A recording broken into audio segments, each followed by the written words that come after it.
Greetings and salutations, and once again, we're going to be headed back in with the second attempt at the One Talent Challenge sorceress. She hit a bit of it last time. This time I went with Firebolt because the wall she hit was lethal. I'll just say that. I had an interesting sort of thought. I'm looking for more content to do. And I'm trying to think what I should play. And I don't know if I should play Warcraft 3 because, I play Warcraft 3 like a complete ape. I mean, we're talking, you know, complete gorilla. It'd be indistinguishable between me and an actual gorilla. So the question is, should I play Warcraft 3? Maybe. There's other options out there. I have, Satisfactory and Astroneer and a whole bunch of other stuff. Right? I also remembered that I used to do Pokemon battles. Actual, competitive battling.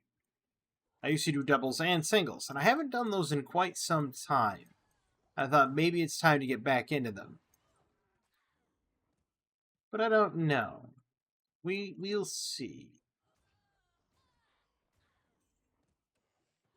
I mean, while I like doing single battles, I also like playing Pokemon Unite too. And I had a great time with the Alolan Raichu.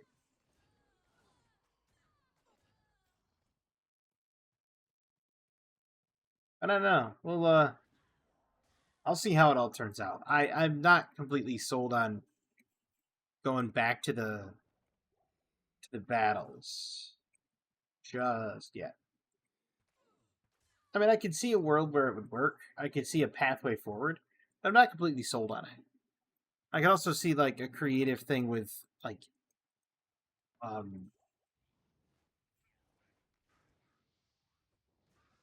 Satisfactory. Though, I'm not as crazy with Satisfactory as other people.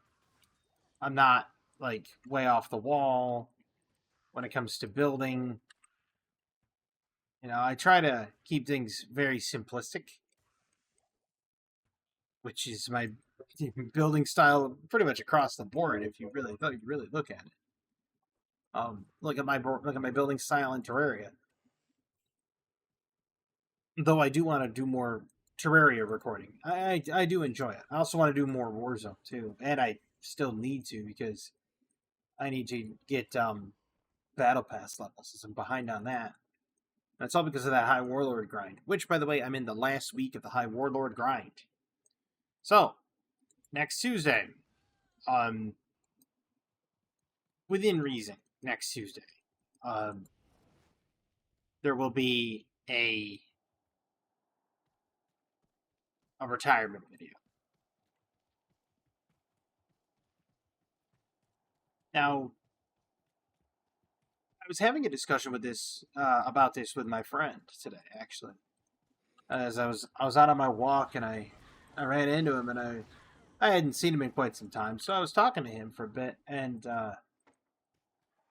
during our conversation, I said, stepping away from a game that you've played for that long feels like you're losing a friend. And he totally understood. He sat right there. He's like, yeah. He's like, I get it. I completely get it. He's like, because it's something that you've had all this time with, right? And now all of it, it's not that it's gone. It's not like it's completely missing, but it's behind you, and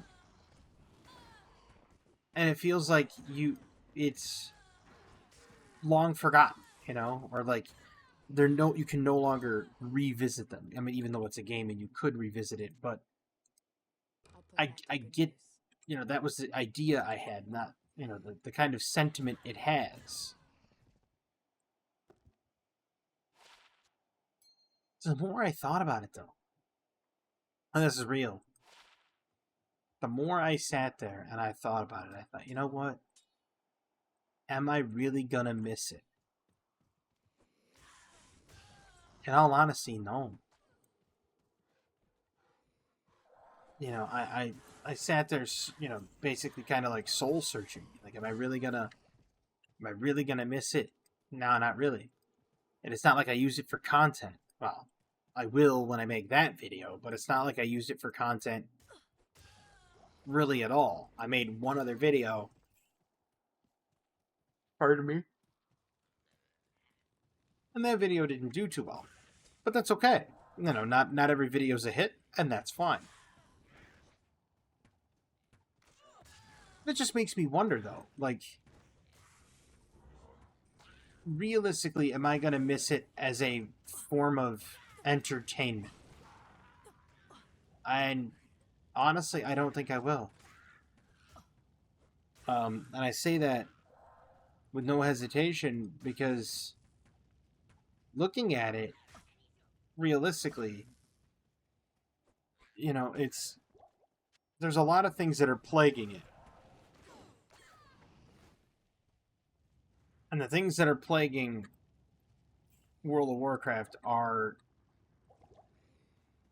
rampant elitism, where people behave like they're better than everyone else. Lack of content, for sure. And it feels like the game is just in maintenance mode right now. It really honestly does. And so looking at it from that perspective, it really gives off the whole vibe of, hey, it's not long for the for the masses. It's not long for society to be playing as a game. I mean, to be fair, it's been out for 20 years, and not much has changed. And I believe, looking at it, that there's, I don't know. I believe that that the niche it once filled is now gone. If I had to give it a statement. And that niche it was like the MMO, because your other options back then were like RuneScape, which looked like it was made in MS Paint, and like EverQuest, which was horribly just, I don't know if I want to say like misunderstood, but you had to really know what you were doing, because your spells in EverQuest had reagents. Like every spell. Because I tried EverQuest. No, wait.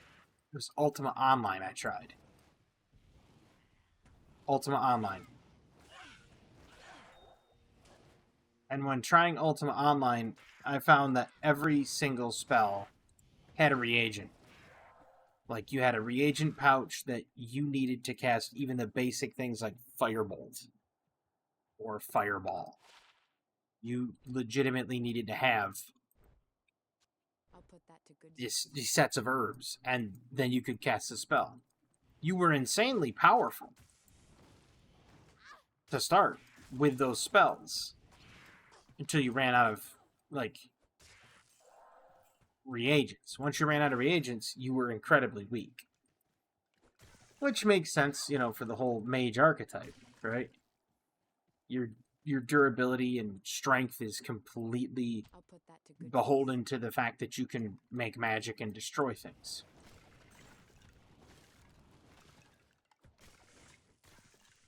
Which, like I said, makes complete sense. 100%.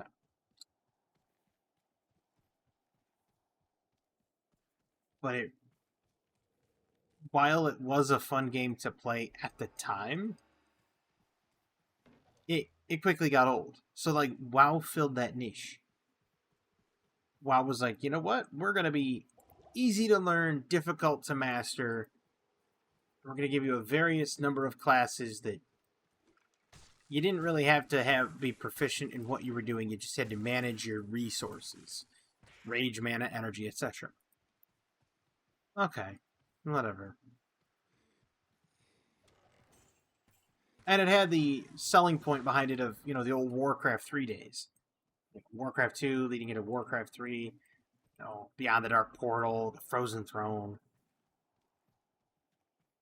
And the storytelling was so episodic, if you want to say that, in those games that you thought, well, you know what, that storytelling is going to carry over. And for the most part, it did.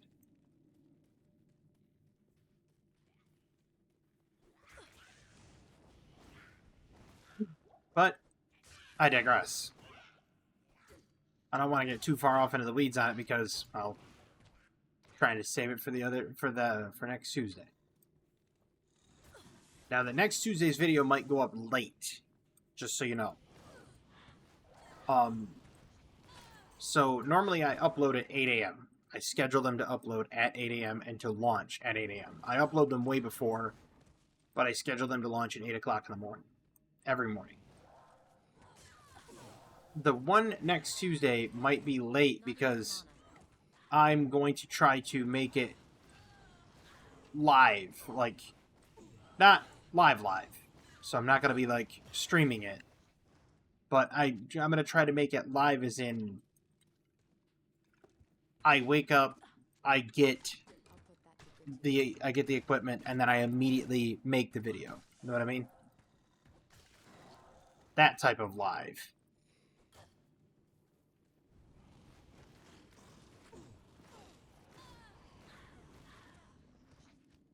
That is what I'm talking about. And, if it turns out to work, that's great. If not, well, that's great.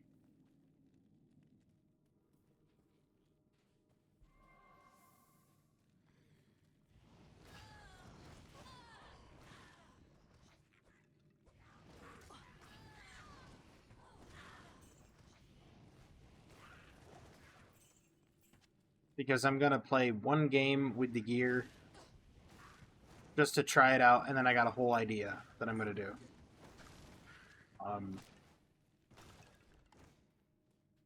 And I hope everybody does like that video. I really do. I hope everybody enjoys it. It's going to be a very bittersweet moment. I'll say that.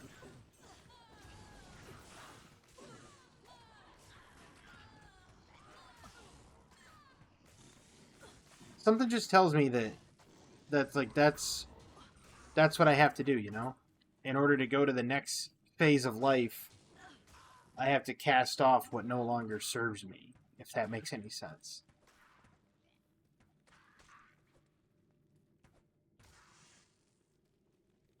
And this is partially because I started going to somebody that does acupuncture. And they don't just do regular acupuncture. They do acupuncture, esoteric healing, sound-based healing, all that type of razzmatazz, right? And by doing that, it's made me realize a lot of things, right? It's kind of been a short journey of self-discovery, most of which I already knew about myself, most of which I really didn't have to think too hard about it. But some of it was like revelations, right? And when somebody that you have not really known at all, that you don't really know them from a hole in the ground, realistically, walks, is talking to you before the acupuncture and pretty much says to you how you are as a person without really knowing you, it makes you pay attention, right? And this individual nailed it. Like, she knew just what I was like. She knew, like, everything about me. And she hadn't even talked to me for, like, 20 minutes. And it was the first session was like an hour long, and she hadn't even talked to me for like 20 minutes, and she knew what I was like. Guaranteed, like she just was like, "Yep, that's exactly how he is," and it went from there. Cool, right? I need mana. And I believe my last session with her is coming up the 13th. But like I said, it was definitely a journey of self-discovery. And a lot of it, like I had said earlier as well, I knew going in.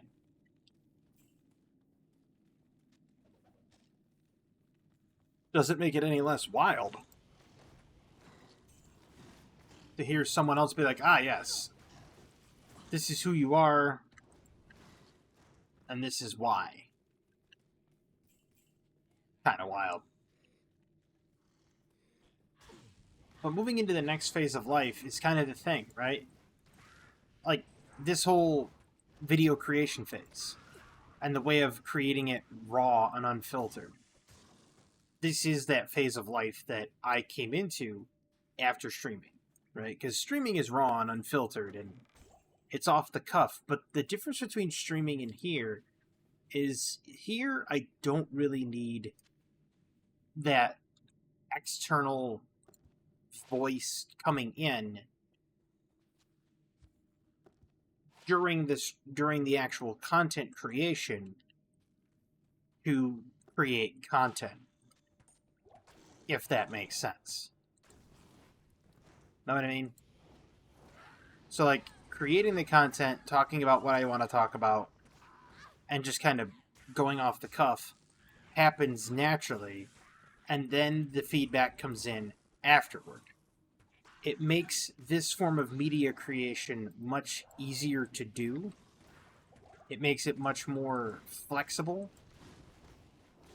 And in some cases, almost, for lack of a better term, intellectually digestible. If you want to use a rather odd term, right? Intellectually digestible is I guess the phrase I would use, because it's like if somebody gives you advice, right? Let's say it's a trusted advisor or a parent, like, or a guidance counselor or whatever. Somebody you look up to, somebody you admire, somebody you sit there and you say, you go to them for advice in life matters, and you say, you know what, I could use some assistance. I don't know what to think about this or that, the other thing. And they give you advice.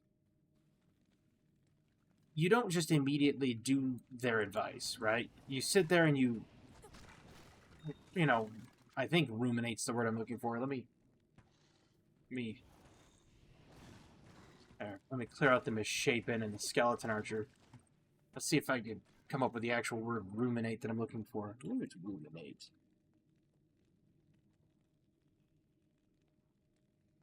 Chew over something in the mind or chew the cud. Yeah, ruminate. So I was right. You don't just immediately take it. You ruminate on it a bit, and you sit there and you go, you think it over, you mull it over, and then you decide in the future what to do, right?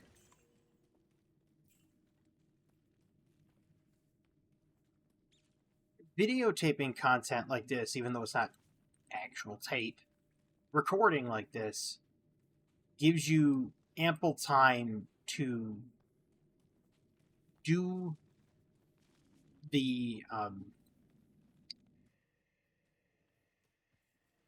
wouldn't say advice, but do the content, talk about what you're going to talk about, and it gives you time to ruminate on it and try to make it digestible intellectually.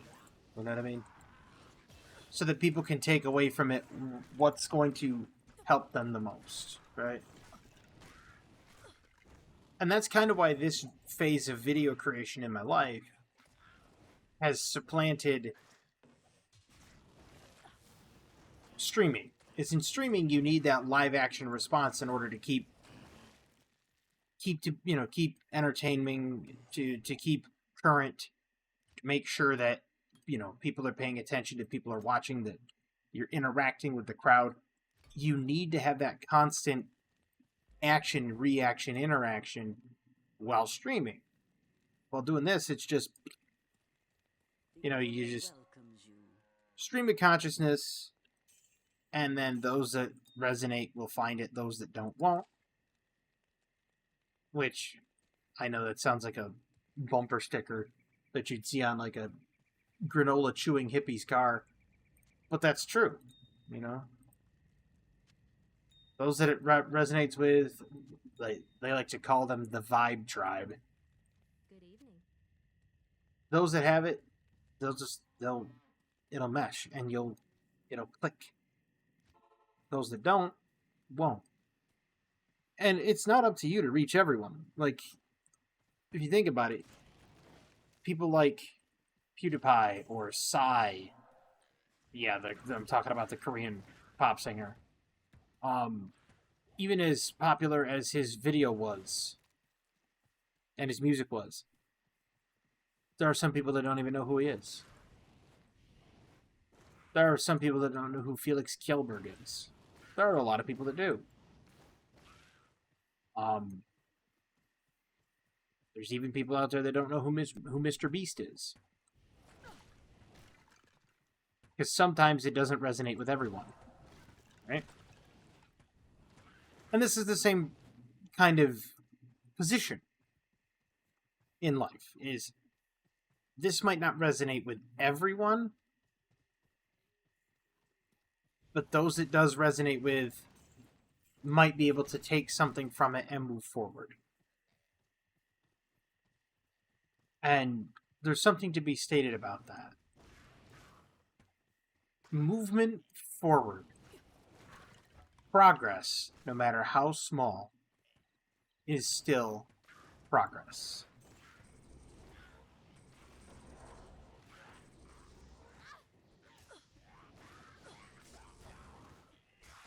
And there's a lot of people out there, and I mean this truthfully and sincerely. There's a lot of people out there that are afraid to fail. And there's many, statements and tropes that you can give somebody that's afraid to fail.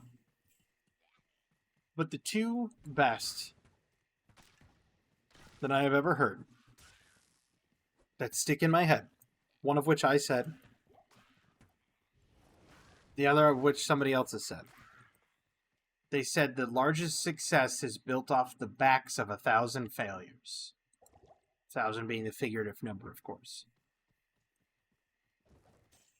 Most people just say many failures. So the largest success is built off many failures. Because when you fail, you learn something. When you bounce back from the failure, you learn something. And the one that I said is, the only true failure is never beginning. Always begin. Take that first step. If it doesn't work out, take a step back, reevaluate, take that step again. If it doesn't work out, take that step back, reevaluate, take another step. Sometimes in a different direction. Sometimes in the same direction, but with a different footing, if you catch my drift. So don't do something exactly the same. Do it somewhat similar. But make sure it's different enough that you don't feel like you are making the same mistake. Because making the same mistakes is not wise.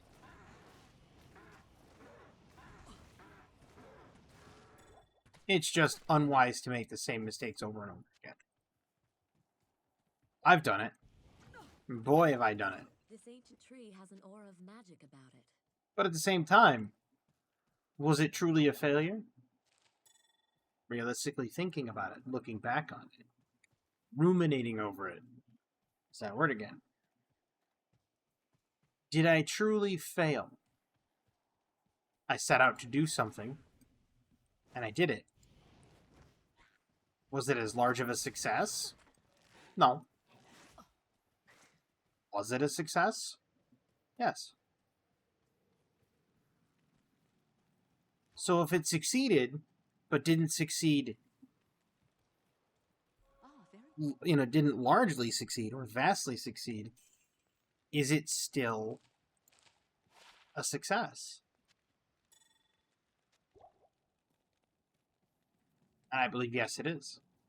So if you succeed and it's a minor success, it's still success. Good morning. But it's all in how you portray that success. It basically boils down to your definition of success. And each person's definition is different. This is why when you look at somebody else and you think to yourself, why are they doing what they're doing? They're not getting ahead. They're not succeeding. In their mind, they are. Because their definition of success is different than yours. And it's different to such a degree that it's almost indistinguishable. There will come a great renaissance. And it's coming soon. And this great renaissance will be that of creators. And I don't just mean in the digital space. I'm talking artisans, artists, carpenters, metal workers. You name it, there is coming a great artisanship and a revival and a renaissance to creativity. But in order for that creativity to come about and to flourish, the old systems will have to crumble. Now, it is sad that the old systems will have to crumble. Not all of them will, but a good portion of them will, because a good portion of the systems don't serve that creative group. For example, if you can go out and buy a cheap piece of equipment, right? And you could just replace it cheaply. Like chairs, for example, right? Let's say you can go out and buy a cheap chair, produced anywhere, what have you. And then you've got a chair made from, like, IKEA or what have you. Whatever, chair quality you want to ascribe to it. Mid-range chair quality, what have you. It's a little bit more expensive, but it holds up better. Then you go to your local woodworker.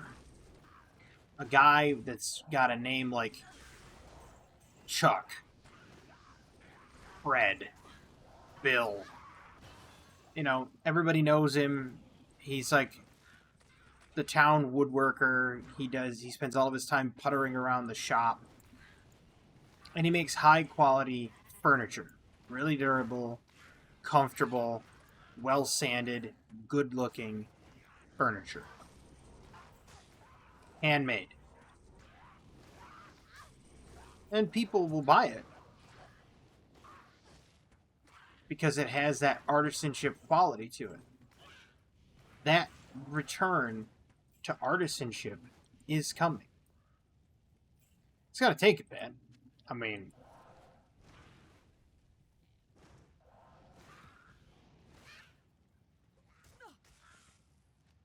but it is coming. It is around the corner. It's a little bit further off than I think, but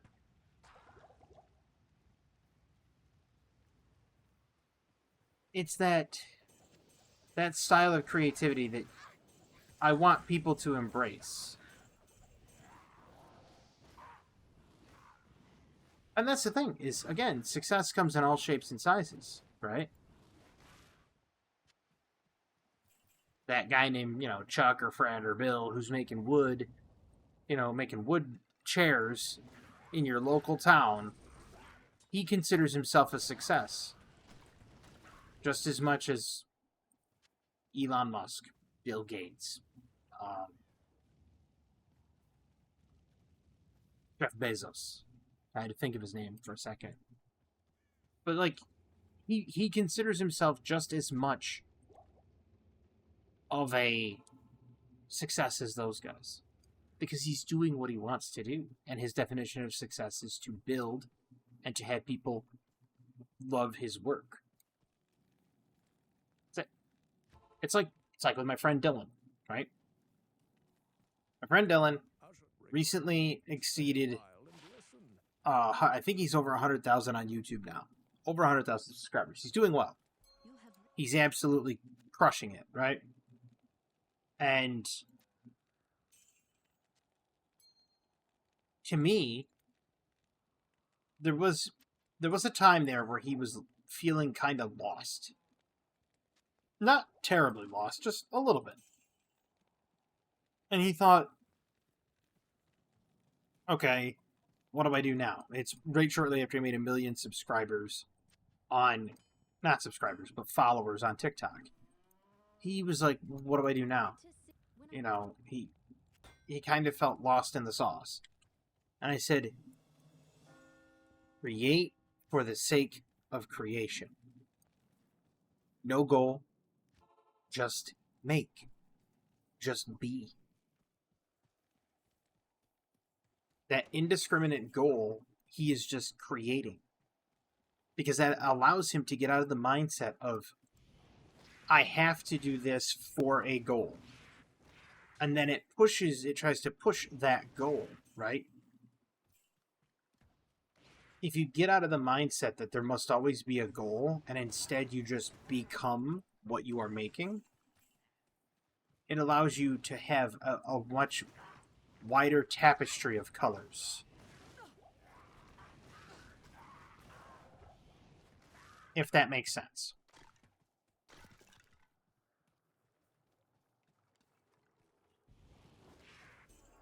There are people that start successful creations all the time.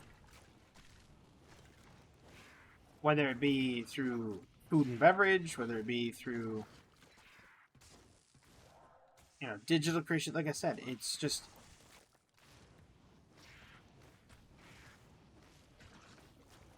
creating is becoming almost an individual thing, an artisanal thing. Now, there are people out there that have a problem with AI generated stuff, AI generated imagery, AI generated what have you. Okay? And to that I say this, and simply this. You might have a problem with AI generated material, but let's not look at it like laziness, okay? Let's not. Let's really think about it, okay? Let's say you're not the world's greatest at code. You know what you want it to do, but you don't know exactly how to get it done. So you have the rough idea, but you're kind of stumbling with the finer nuance of certain things, right? So you use an AI prompt and you say, I want it to code like this. So the AI makes the code for you. Prints out all the code, does it for you, makes the base project. Whether it be a game, animation, doesn't matter. And you say, okay, now, mind you, it's still your idea. Yes, the AI just did all the heavy lifting when it comes to, say, the coding. But here's the caveat. You take that and you alter it and put your own nuance and you put your own spin where you want it. You put your own touches. That makes it truly yours. Because, for example, let's say you're coding something that's an if-then statement, like a simple like turn-based combat system, right? You know, you swing, roll dice, it rolls the dice, and it comes up and it says like 15, right? So the game is already coded, hard-coded with 15 minus whatever the armor class of the enemy is. Let's say This place holds many secrets. pause right here so I could collect my thoughts and spit it out in a profound manner. Let's say you make a turn-based game. Your weapon has 15 damage, so you swing, right? And then that turn-based game, it says 15 minus the armor class of 10, which is your opponent. They take 5. Simple math, but you have if then. If hit lands, and of course you could have a percentage of accuracy like in Fire Emblem. If the hit lands, then damage minus armor class equals. Simple if then statement. Obviously that's not how you actually code it, but we're getting to the general idea here. So you have the simple if then statement. And then you have otherwise, which means, if you land the attack, go to that step, otherwise don't, bypass, and end, right? How's that any different than any other if-then statement that deals with weapon damage and armor class? It's the same statement. Doesn't matter if it's Fire Emblem or Final Fantasy. Doesn't matter if it's Advance Wars or Chrono Trigger. It's always the same code. Just with minor variations based on each individual developer's tastes in their game. It's no different. It's all the same. So why is it people are having a problem with AI doing the code? And I'll tell you why they're having a problem with AI doing the code. Because you had all of these people that are coding right now that are upset that AI is now doing what they took years to do in school. They took years to learn how to do it, and now an AI does it for free and helps out countless people. This upsets the developers because they feel like their time was wasted. Though it's not, because those developers' time is not wasted. They learned a skill set. That skill set is still applicable. Still very applicable. Because you could do custom coding. Right? But this allows somebody who's a very basic code individual, who doesn't understand a lot of code, it allows a very basic coding individual to build a project and get his feet into the industry and get his story out there and get his project completed. That's what it allows for. Because there are some people out there that have an amazing story to tell, but they don't have the chops to build it. AI gives them the chops to build it. Now, will AI completely replace development? Like human development? No. Because human development has the idea of imagination, where they can think up a new idea on the fly and then be like, you know what, we need to apply that. And then they apply it and add it to the game or project. Same can be said for AI art. Now, there's a lot of people out there that dislike AI art. And I understand it. I understand the feeling. But here's what I think AI art should be used for. I think people are casting it off as evil prematurely. I think AI art is perfectly fine. However, it needs to be used in such a manner. And that manner is this. I want to make an AI piece of artwork, right? Instead of having the AI make the entire piece of artwork, I have the AI draw the background. Give me a colorful smattering of a background. Just give me a wonderful looking background piece of art. And I'll take it from there. And then you do. You build from it.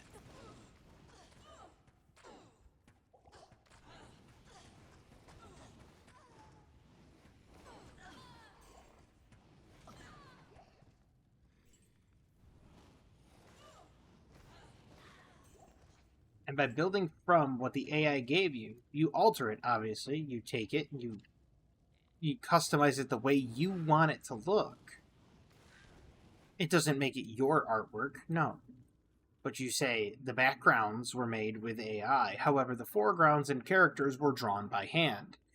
It takes steps out of the development process. This is one way that you can reduce the cost of games to make them more affordable for the masses that may not have the money to spend. AI can be implemented in such a way that it cheapens the game creation, therefore making it more affordable for players. Here's the downside of it. Companies, multi-million-dollar companies, can still do the same thing with a much greater effect because they have more time and energy and monetary funding behind them. And what they could do is they could end up doing the same exact thing that you plan to do on a much grander scale and crank out a project and overprice it. Good to see you. Good evening. That's a problem. It boils down to the discernment of a player at that point. Now, some players are not good at discerning what is good and what is bad. Then again, it's also player choice. If a player likes a series or if a player likes a product, it's up to them to like it. It's their proclivity. I'm not going to step on their toes. Like, I, for one, don't care for the Dark Souls series. Like, I think Dark Souls is garbage. What can I do for you? Personal opinion, and I'm gonna spew it out right here. I think the Dark Souls series can best be described as 2 hours worth of work. It's a 2-hour gameplay, right? It's like 2 hours of gameplay. It's hours of work, don't get me wrong. But it's 2 hours of actual gameplay. Overtuned to be super hard so that it takes more time to complete the game. Therefore, they could say it's a 50-hour experience when it's not.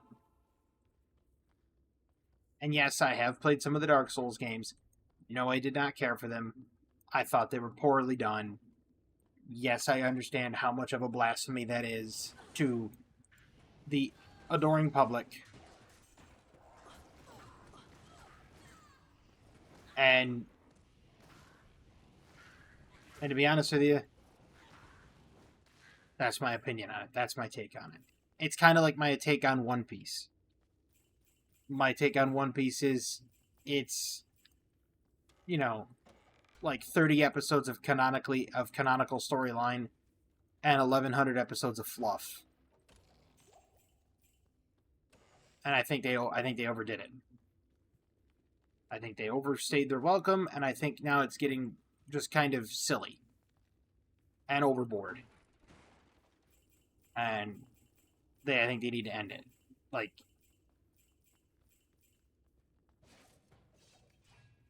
people, of course, would say, well, you've watched Bleach. I have. Watched all of Bleach. I also read the manga. I went further to read the manga because I wanted to know the storyline. And I will say one thing of both Bleach and Dragon Ball, because I have watched both.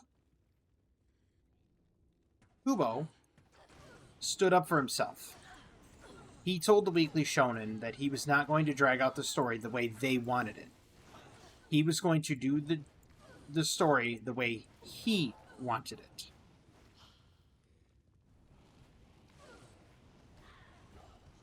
And by doing it the way Kubo wanted it done,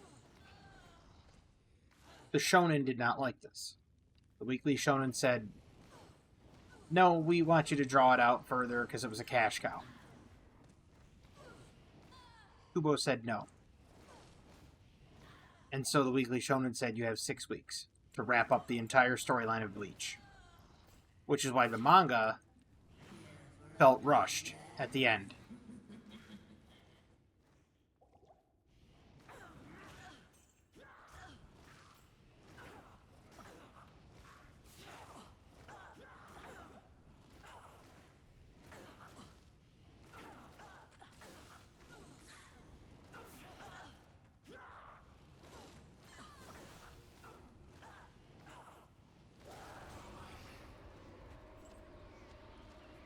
So yes, that's why it felt rushed at the end.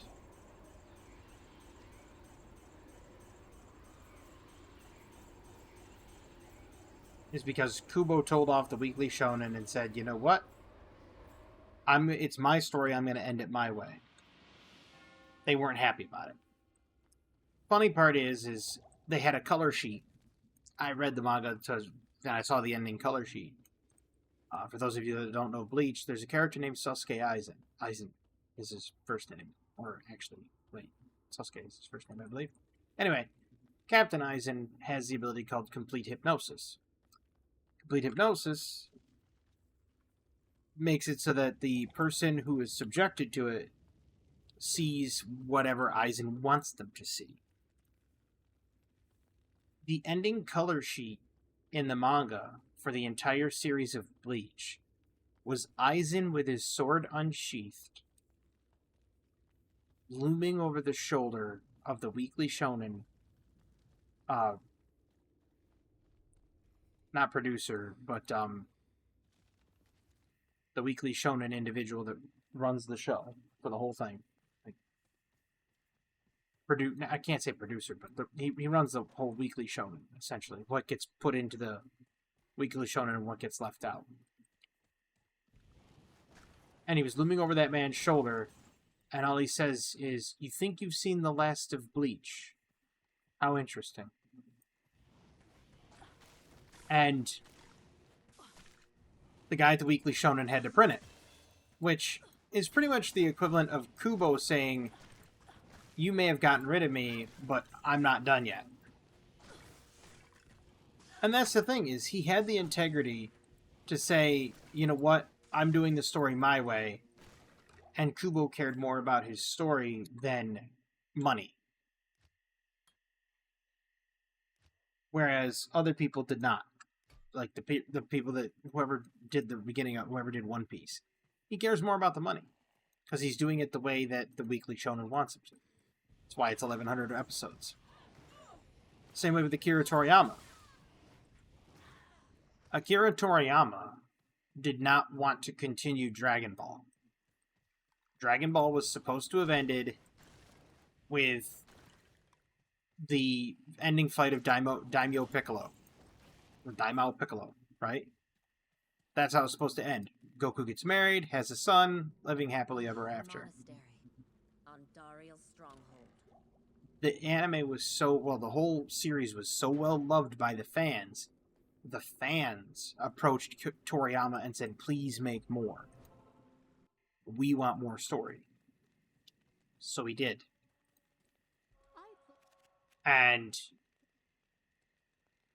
he made more story. He made the whole Raditz saga. Right? He made the whole Saiyan saga, talked about the Saiyans that are coming to Earth. He did an entire saga. Good evening. And then after that, the fans again clamored for more. They said, "We want more. We want more." Because it was supposed to end with Goku beating the Saiyans and the Saiyans leaving, etc. And then they said, "Okay, well, we're going to do it till Frieza." Because they had mentioned Lord Frieza, and he says, "Okay, we're going to end it as the Frieza saga." This is why when the Frieza saga ended, you see Goku killing Frieza, essentially. Planet Namek blowing up. All the people are back on Earth. Gohan is now the new savior of the planet, right? That was where Toriyama said, "That's it. I'm done." And he walked away for a while. The fans again came back and said, "We want you to make more." So Toriyama is different from One Piece in that regard too. Because it was the fans that came forward and said, "Please, continue." It wasn't like Shonen Weekly came up and said, "You know what? We want more money. Continue the story." Oh, the fans themselves approached the man and said, "Please continue the story. We like it." And so Kubo and Toriyama get a pass for that reason. Because they both stood on their own business. They both stood on conviction. Kubo said, "I'm doing it my way." Toriyama did it for the fans. Whoever made One Piece, he's doing it for the money. Which is why my opinion on One Piece is the same reason why my opinion on Dark Souls is. I think Dark Souls to me is it's the giant turd sandwich analogy. It's a giant turd sandwich and everybody's got to take a bite. Not for me. Other people want to keep going back. That's them. But I hope you enjoyed this video. And I hope you enjoyed the topics I discussed. I mean, it was random. It was all over the place. But then again, my Diablo videos mostly are. I believe the next video I'm going to do, I might do some more Pokemon battling. I haven't figured it out yet. I kind of want to do some more Warzone for Call of Duty. But we'll see. I'll see how I feel after this, and I'll see what I'm going to make. But I hope everybody has a fantastic evening, wonderful tomorrow. Keep creating, just for the sake of creation. Remember, your definitions. You have to define what is success, you have to define what is wealth, and you have to define what is worth. What is your own worth? As always, have a good one.